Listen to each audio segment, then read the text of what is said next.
My mother and father were not married. I never knew him. My mother must have loved him, though. She never talked against him when I was little. It was like he never existed. We lived on Poultry Street. Why it was called Poultry Street, I never knew. I guessed at one time there must have been a chicken factory somewhere along there. It was right near the center of town.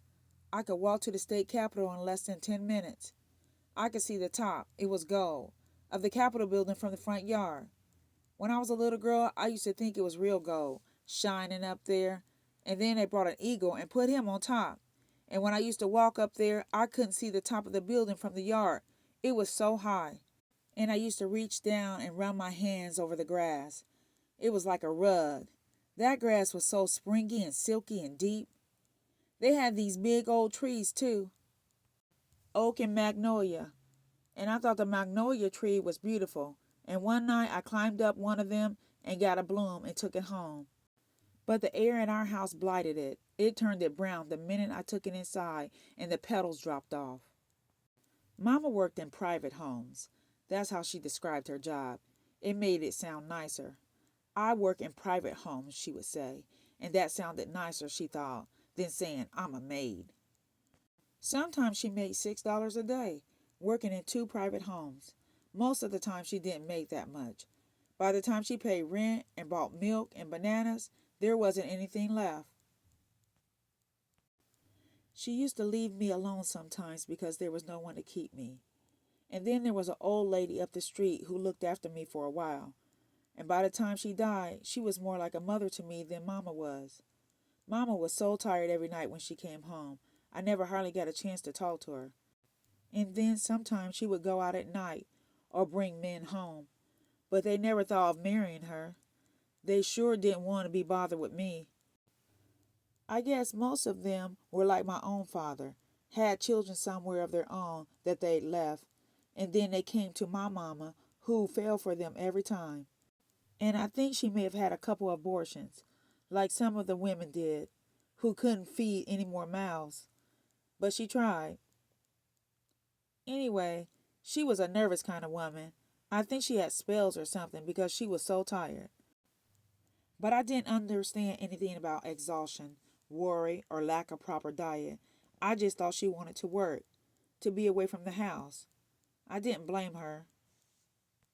Where we lived, people sometimes threw pieces of furniture they didn't want over the railing, and there was broken glass and rags everywhere. The place stunk, especially in the summer, and the children were always screaming, and the men were always cussing, and the women were always yelling about something. It was nothing for a girl or a woman to be raped. I was raped myself when I was 12, and my mama never knew, and I never told anybody. For what could they do? It was just a boy passing through, somebody's cousin from the north.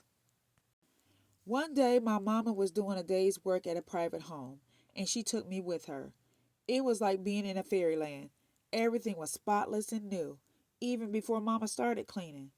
I met the woman in the house and played with her children. I didn't even see the man, but he was there, somewhere, while I was out in the yard playing with the children. I was 14, but I guess I looked like a grown woman, or maybe I looked 14. Anyway, the next day, he picked me up when I was coming from school, and he said that my mama had asked him to do it.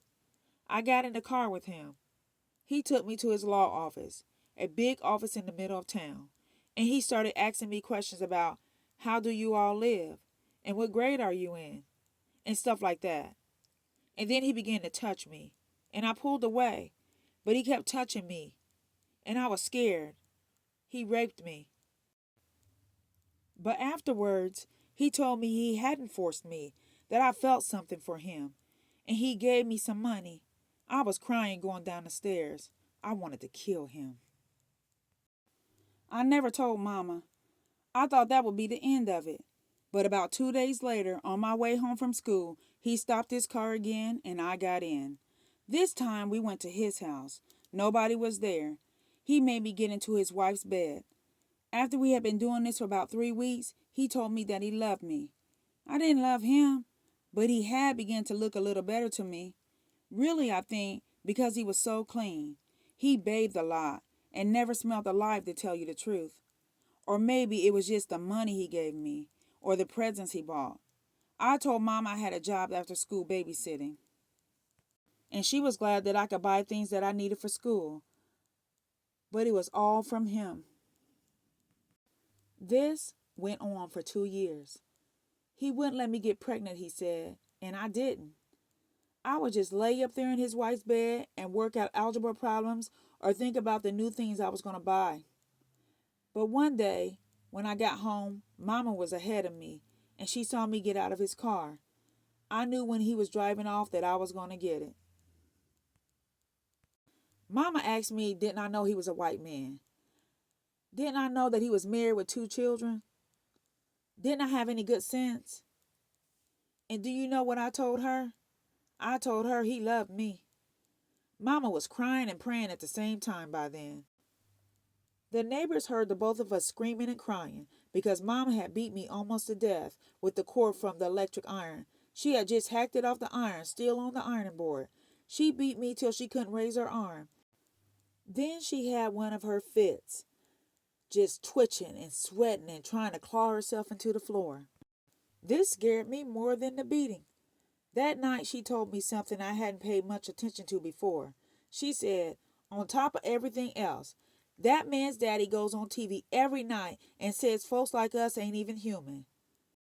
It was his daddy who stood in the schoolhouse door saying it would be over his dead body before any black children would come into a white school. But do you think that stopped me? No. I would look at his daddy on TV, ranting and raving about how integration was a communist plot, and I would just think of how different his son Bubba was from his daddy. Do you understand what I'm saying? I thought he loved me. That meant something to me. What did I know about equal rights? What did I care about integration? I was 16. I wanted somebody to tell me that I was pretty, and he was telling me that all the time. I even thought it was brave of him to go out with me. History? What did I know about history? I began to hate Mama. We argued about Bubba all the time for months, and I still slipped out to meet him because Mama had to work.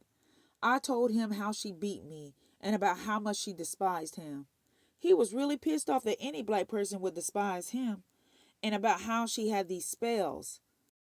Well, the day I became 17, the day of my 17th birthday, I signed papers in his law office, and I had my mother committed to an insane asylum. After Mama had been in Carthage Insane Asylum for 3 months, she managed somehow to get a lawyer. An old, slick-headed man who smoked great big black cigars. People laughed at him because he didn't even have a law office, but he was the only lawyer that would touch the case because Bubba's daddy was such a big deal. And we had all gathered in the judge's chambers because he wasn't about to let the case get out.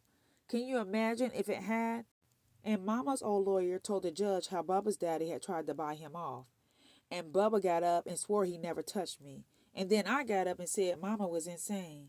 And do you know what? By that time it was true. Mama was insane.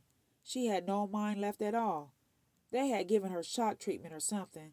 God knows what else they gave her. But she was as vacant as empty eye sockets. She just sat there, sort of hunched over, and her hair was white. And after all this, Bubba wanted us to keep going together. Mama was just an obstacle that he felt he had removed. But I just suddenly, in a way I don't even pretend to understand, woke up. And it was like everything up to then had been some kind of dream. And I told him I wanted to get Mama out, but he wouldn't do it. He just kept trying to get me to go with him. And sometimes, out of habit, I guess, I did. My body did what it was being paid to do. And Mama died. And I killed Bubba. How did I get away with killing one of the biggest lawyers in the state? It was easy.